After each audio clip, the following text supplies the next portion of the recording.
and welcome to Diriyah for rounds 2 and 3 of the ABB FIA Formula E World Championship. My name is Darren Adetossier. I'm Saunders CB. And Saunders, what a start we had to this season. I mean, let's just reflect on Mexico for a hot sec. How amazing was it to finally have the cars back racing? It was incredible. I mean, any start of a season is always good. You get that buzz, you get that excitement about what's ahead. But Mexico, honestly, what a great place to start. Unmatched. Incredible track, fans coming out in their tens of thousands cheering on, and we had a really decent race. I mean, those last 10 laps, it was just action, drama, overtakes, all sorts going on. And then to finish with Jake Dennis, an 8-second lead. That's basically unheard of in Formula E. I know. Amazing to see, and also obviously, because of that win, a great start to the season for Avalanche Andretti, but also Porsche, because it was effectively a 1-2 with the powertrains. Yeah, I mean, it was brilliant to watch. Much like this show, we have lots to look forward to. Saunders, let the fans know what's coming up. Well, loads of great stuff coming up in today's show. We're going to dive a little deeper into that Porsche conversation, where Antonio Felix da Costa and Pascal Wehrlein, the new teammates of this season, are going to have a little chat. And also, we put your questions to Sebastian BUEMI of Envision Racing. And as always, when we go to our race locations, we love to explore and visit everything that it has to offer. So we have a Riyadh city guide coming up if you want to come and visit and see all of the things in this historic place. But also, we're going to be hearing from our Diriyah veterans, Lucas Di Grassi, Edo Mortara and Sam Bird. But before all that amazing stuff, let's hear from your Mexico race winner, Jake Dennis. I think the two races you want to win are either your home race or obviously Mexico in the stadium, and stand on top of the car after the race was something I won't forget. The crowd was going absolutely incredible, and to hear them cheer even on the final lap when you enter the stadium was something very special to me. So great way to start the season, great way to start the the relationship with Porsche and Andretti. So looking forward now, obviously into Saudi. Not much time to celebrate. A lot of hard work's already gone in from then until now. Oh my God, boys, what have we just done? Oh, we've just dominated the whole field. Thank you, Roger. It's time for some tequilas, boys. Absolutely, and you're buying. No problem. Yeah, it was obviously a lot of emotion after the race, speaking to Roger, the team, and it was such an unexpected win going into that weekend. Nobody thought we'd be at the top, and so it was one of my most surprised race wins, to be honest. Yeah, it's not easy to win a race in Formula E, and it's even harder to win it by 8 seconds, So it was just a testament of how much work went in, all the way through Christmas and New Year after Valencia, where we did struggle. So yeah, it was just a great way to repay the team. A lot of hard work in the preparation going up to the race weekend, and to repay them with a Porsche 1, 2 and 4 was very impressive, and hopefully we can just maintain that high level of workload, and especially for these first 4 or 5 races where it's quite heavily packed at the start of the season. So yeah, keep chipping away and just keep scoring big points. Andre also had a really good result himself. He started 4th, finished 4th. But yeah, just the level of what he works at. He's obviously had such a great career in sports cars and obviously single-seaters. So to have that level of feedback back to the team, me and him working together, just communicating what we want best from the car and moving the package forward is super valuable. And obviously he's fast on track, which is the most important thing. So hopefully we can just keep chipping away, keep getting good results together, and keep working towards the team championship. But yeah, so far a great start for me and Andre. I'm very optimistic. After such a dominant win in Mexico, you'd be lying to yourself if you didn't expect to at least have a good result here. I'm not expecting to go on to win this race by 8 seconds, but hopefully we can try and get top 5 podium. That'd be a really good result. Porsche always go well in Mexico, and it proved dividend this year. But yeah, Saudi's generally quite kind to me. We finished 3rd here last year. The car was behaving well. New car, new tyres this year, so it's going to be interesting. The weather looks a bit mixed as well. It's currently raining, so we're going to have to wait and see how that pans out. So there's a lot of unknowns, but it's Formula E, and that's what makes it exciting. Yeah, it's definitely the most special race in terms of the feeling you have when you're driving. The floodlights really make it a special event, especially for the pre-race build-up when they turn off all the lights off, and then they do a lap around the track with the lights. That's pretty special and quite cool.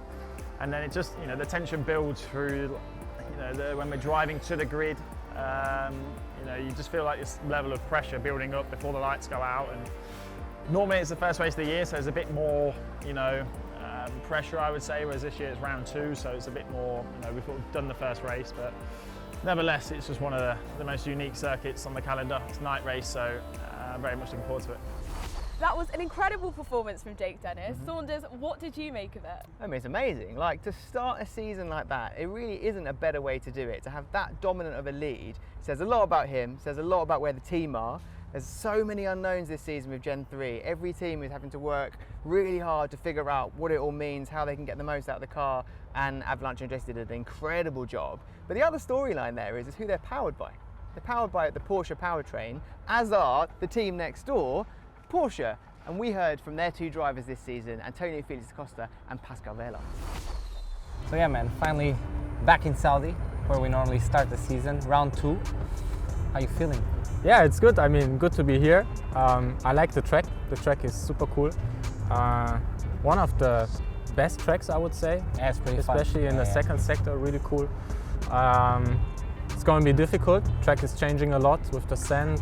In the beginning, super slippery. But yeah, you know anyways. It's cold this year. Huh? It's gonna be normally every year so far was cold, I think. No. In the evening, yeah, but normally during the day we have some heat, some sun. Not this time, obviously, and it takes a bit of time for the track to grip up. So maybe this year it's going to take a little bit longer. But you're off a good result in Mexico. Our Gen 3 car looks strong. Yeah. Hopefully it works the same here, no? It was important to have a good start for all of us. Start well into Gen 3. Yeah, I saw the guys back in between Valencia and the first race. Everyone was a little, and I see now that everyone is quite motivated and yeah, it's nice. And good to know where we kind of are. I mean, still a lot can change. Yeah. It was just one race on one specific track. This one will be very different. So again, important to find a good setup, good rhythm, and I think it's no for us. mistakes. You think? I think it's for us. If it's not, they cut them. Yeah. So how was it to go on the podium in Mexico, man? I've done it a few times, but I mean this time Mexico is really properly sold out. Must have been cool. Yeah. Mexico I wanted to go to the podium, but I was scales. I had this driver room. I could not make it, man. I'm I sorry. was missing you there, I'll be for a picture. And next time I slow down, finish out of the top 10, and then I can. But it must have been amazing. You can compromise 1 or 2 points, Yeah, maybe. true. You know, To support you. Yeah. No, I mean, the podium is amazing there. Already the year before it was full. I mean, all the people, you know, from the stadium and the grandstand, from the start finish, everyone goes to the podium. Super cool. Also this year was very cool, but you know, second place, you celebrate, but sure. it's Especially not the when you same win like the year winning. before. Yeah, right. It's not like winning, but yeah, no, the Mexican fans are always It's so hard to get a podium these days in this championship, but you take it. You know? Oh yeah, for sure. So quite a different schedule this year. A couple of new races. A busy start. Busy start. Like every second week we have a race. What's your favorite one in the next couple of races? So the first 2 months we're going to 4 races, and 2 of them are complete new locations, with India and Cape Town coming up after this one here. And Sao Paulo. And Sao Paulo in March. So 3 new races on the first 5 races of the year. I think Cape Town, man, for me it's... Yeah, same. Obviously I've never been, and just this morning we were trying to look at some cool hotels and stuff or things to do. So I'm really looking for, especially me, like living next to the sea back in Portugal. I'm a surfing guy, you know, and... Take your surfboard? I would, but I think there's some sharks there, so I need to analyze a little bit the situation. Spare leg? Maybe if the team has a spare leg, maybe I don't. And then Sao Paulo is going to be like a kind of a home race for me. I know we have Lucas and Sergio here, but yeah, I mean, I speak the language and I love that country, so it's going to be... What are you looking forward to? Also Cape Town. Never been. Looks super beautiful. Especially the location of the track, like right next to the water. Yeah, you showed me. Yeah. So it's going to be that cool. should be nice, yeah. All right then, it's go time. We do it again. We do it. Good luck. Let's go.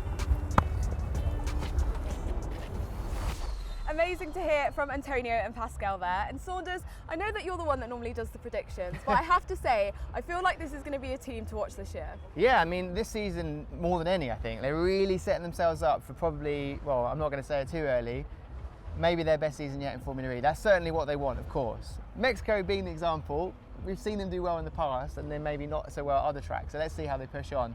But they're in a great position. Powertrain looks good, energy management looks good, and of course the driver lineup. Yes. You've got a veteran, a former champion like Antonio Felix da Costa, and then you've got someone like Pascal Wehrlein, who's been incredibly unlucky in his time in Formula E so far, and isn't that much of a rookie himself. He's had 50th Formula E race this weekend.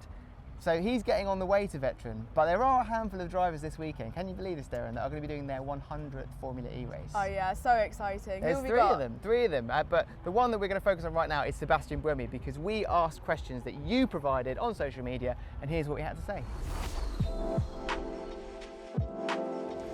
Yeah, I think the Diriyah E-Prix is a tough E-Prix. It's because of the nature of the track, the layout. The first and second sector are really difficult, very close to the walls. You can't do or afford any mistakes. We race at night, so that's a bit different. I wouldn't say it's easier or harder. It just takes maybe a bit more concentration out of the drivers, but I enjoy being here. I think it's a great event, and look forward to drive the car again at the weekend. And obviously I just had one race with my new team. We managed to put both cars in the points in Mexico with P6 for myself and P9 for Nick. So I guess, considering the testing we've had in Valencia, I'm quite happy with the result, and again, I look forward to try to do better this weekend.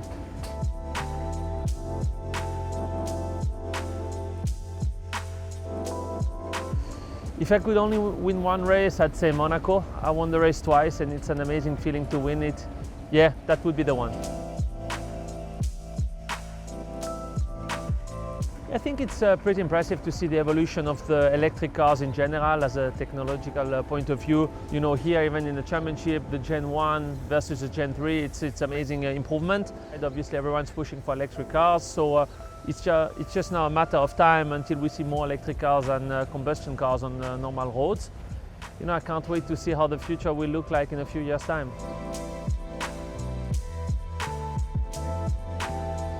Yeah, I think the cars have evolved a huge amount. Obviously, we have a lot faster cars now. They are even lighter, and we are doing the whole race with just one car. We drove with 300 kilowatts of power in Mexico, and we had a race that was nearly 1 hour long. Back in Gen 1, it was like a 50 or 45-minute race with two cars and just 150 kilowatts. So we've had like twice the power. We went twice the length of the race, and the cars were even lighter now, so massive improvement there.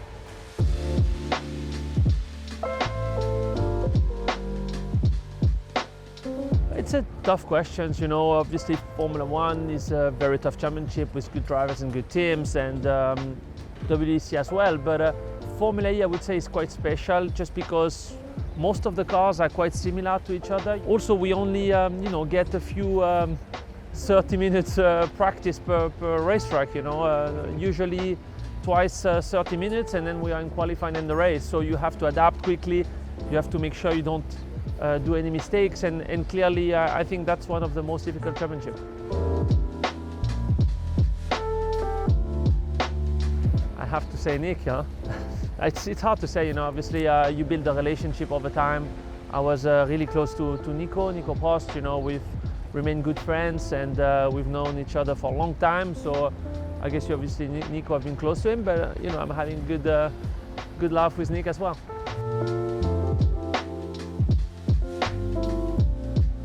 It's hard to say, but maybe London just before the race starts, we are all inside the arena, and with the concert, and you feel like the pressure building up. I think it's a great event Formula E has managed to put together.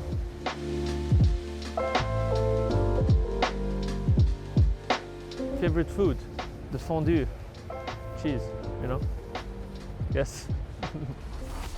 Thank you very much to Sebastian Buemi for answering those fan questions. Yeah, it's always nice to be able to put your questions from social media to drivers in their home of a racetrack. Oh yeah, so keep them coming. Right, let's talk about where we are. Diriyah, Riyadh. We've been here now for a few seasons, but I always get the feeling that because of the pandemic and other things like that, we've never really had the chance to properly explore this heritage site. Diriyah for what it is, the culture, the history.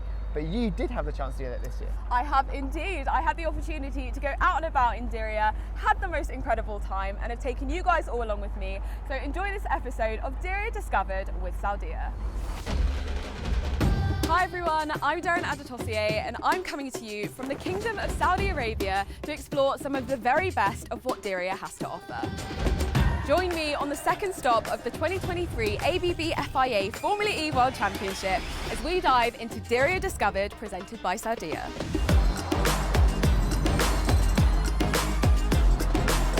Al-Jahara, it's so lovely to meet you, and I mean, I just can't get over the views in front of us right now. Could you tell me a bit more about where we are in the history of it, please? We are standing in a Diriyah World Heritage Site and also one of UNESCO landmarks. Plus, we have a Diriyah Gallery and the beautiful sceneries of 12 different palaces inside Diriyah district. So I've just made it to BUEMI Terrace, which is the ultimate food location for you to come and visit over the race weekend.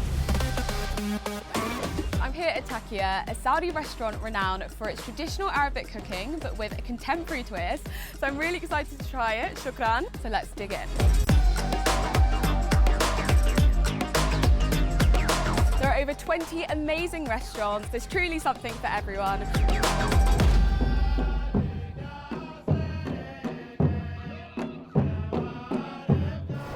As well as the cultural aspect, there's also plenty of entertainment with everything from mud brick making to Samri performance, an Arada sword dance, and what's going on behind me, known as the Nuzzle, which is a reenactment of what life used to be like here in Atare.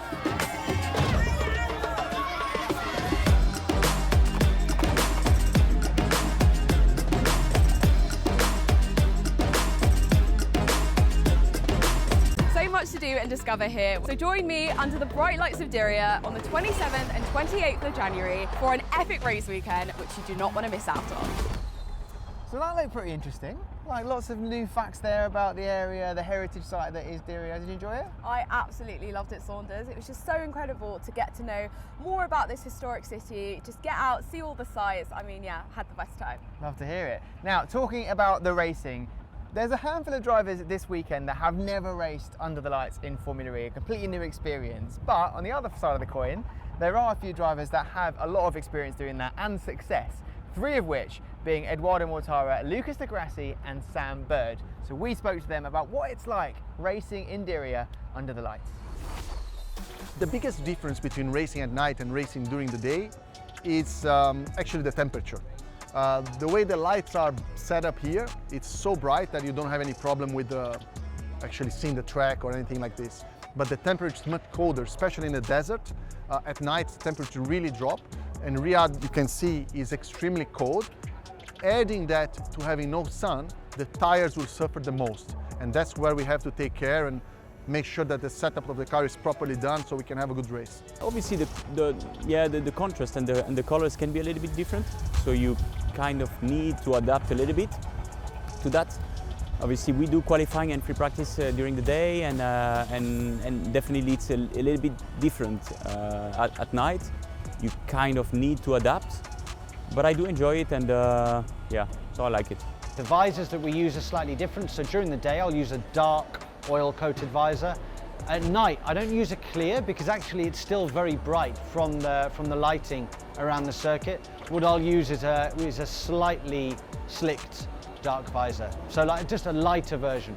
I find it more exciting. As you mentioned, you know, it's the only night races that we have like in the FE calendar, so it makes it a little bit even more special, I would say. Really enjoy it. We should definitely have more of them, and I think also for the people and for the show, I think it tends to be a little bit better also, I think. It just makes the race a bit more magical. It makes it really fun for the spectator, makes it fun for us drivers as well. But certainly on TV, it looks absolutely unbelievable, and I think that more people should watch it. I don't think I'm ever going to get over that move. I mean, what an overtake. It's iconic. It's one of the best the championship's ever seen in its history. It's amazing. I love it. I love it. Something else I love, Saunders, of course, your predictions. What have we got in store for this weekend? Oh, it's actually getting harder and harder because, you know, you could say, let's look at Mexico, let's see who did well there, could they do well here? But testing through it right out the window. I mean, where were DS Penske, where were Maserati, MSG? So looking ahead to this race, I'm going to look back further in the past and just think about which drivers have done well here across seasons. So I'm looking at the likes of Sam Bird for Jaguar. He's had multiple wins here. Stoffel Van Dorn's looked very good here. Edoardo Mortara's looked very good here. Even people like Jake Dennis maybe hasn't had a win here, but has had good performances. And off the back of that dominating wing in Mexico, his confidence is bubbling. But again, I'm going to say it again, hopefully not too many more times after this, Gen 3, big reset button. You know, we could have Neo pushing up there at the front. We could have so much change this season. So I say, prediction-wise, let's just say Sam Bird, Van Dorn, Mortara, Dennis, they're the front runners for me. Okay. But there is a lot of room for other people to do well. Yeah, I couldn't agree more. It's so exciting. And I guess the only way for us to find out, of course, is to tune in this weekend to the Diriyah E-Prix under the lights. We can't wait for you to join us.